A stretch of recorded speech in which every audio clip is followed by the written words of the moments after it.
Friends, imagine you're in a crowded city square, voices clashing, motives veiled behind smiles. How do you navigate this messy world? Do you dive into every debate? Or do you sometimes look away, letting things slide?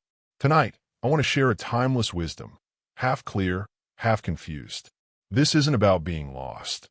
It's about mastering strategic ambiguity, a delicate balance of sharpness and vagueness that turns challenges into triumphs. Let's journey through Western history, where great leaders wielded this art, and see how it can guide us today. Once, there was a young man named Simon, full of ideals, convinced the world was fair and simple. He believed honesty was the only way, rules were sacred, and everyone should play by them. Simon stepped into life with zeal, bearing his heart to friends, nitpicking colleagues, and taking every slight personally, even arguing over small talk. But soon, Simon hit walls. Friends drifted away, annoyed by his intensity. Colleagues avoided him, tired of his pickiness. His boss frowned, seeing him as rigid. Simon was baffled. Why am I so earnest, yet so alone? He wondered.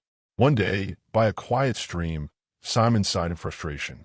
An old woman passing by noticed his gloom. "What's troubling you, young man?" she asked. Simon poured out his woes. She pointed to the clear water. "See how clear this stream is? Any fish in there?"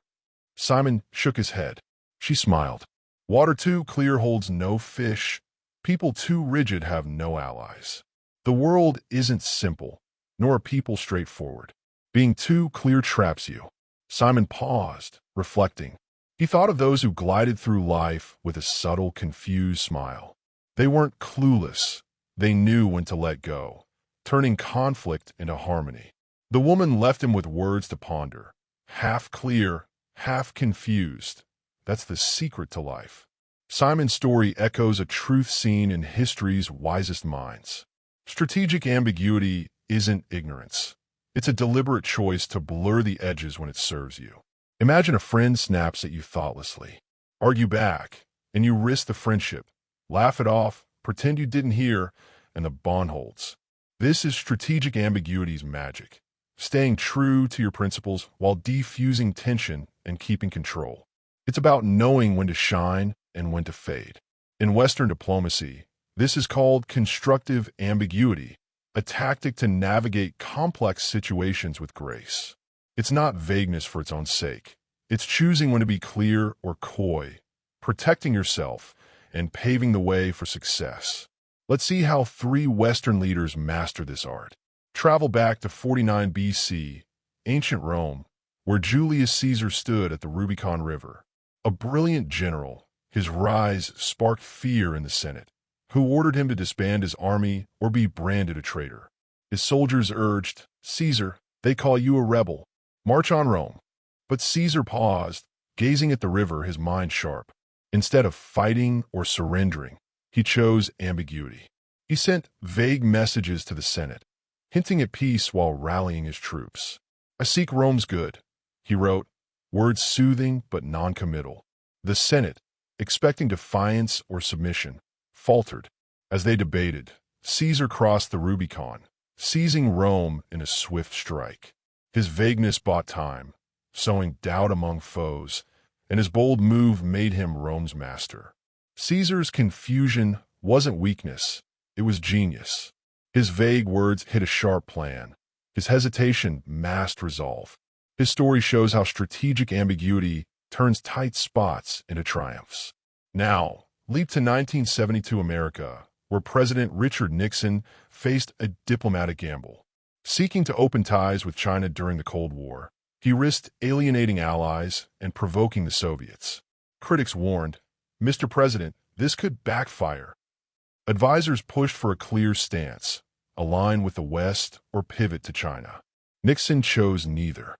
He traveled to Beijing, his public words vague, "We seek dialogue."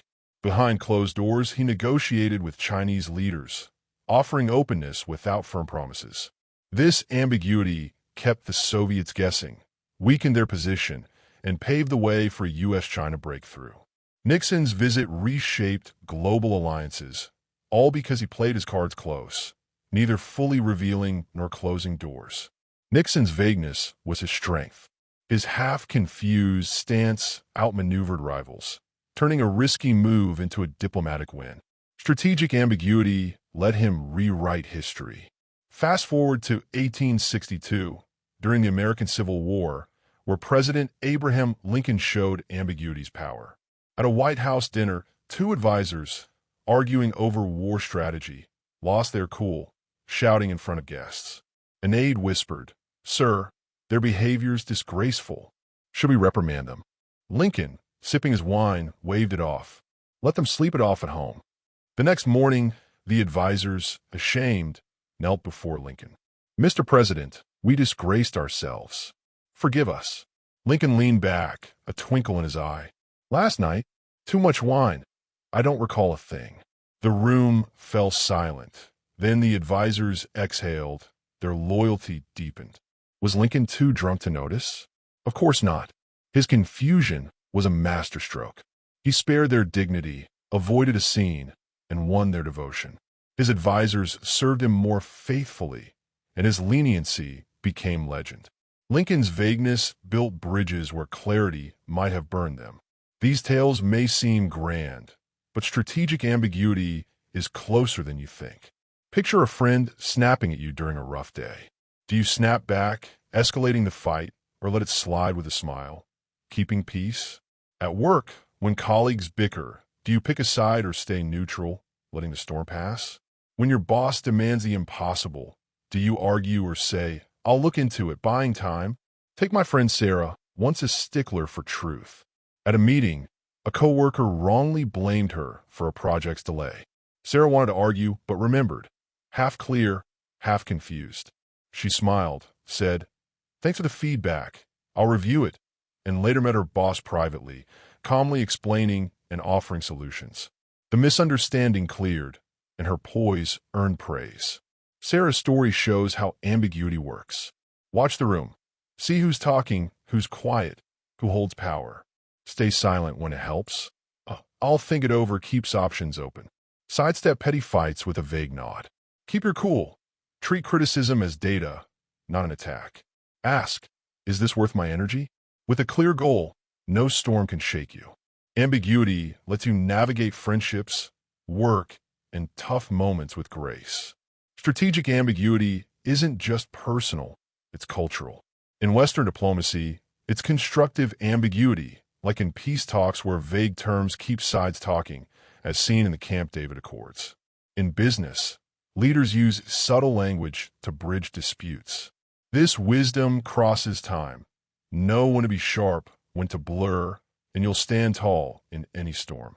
Friends, strategic ambiguity unlocks life's complexities. Julius Caesar seized Rome. Nixon reshaped alliances, and Lincoln won loyalty through it. In your life, it can calm conflicts, build trust, and open doors. It teaches us to see through human nature, to flow with the moment, sharp inside, soft outside. Next time you face a clash, pause. Ask, should I be clear or vague? In that balance of half clear, half confused, you'll find a wiser, fuller life.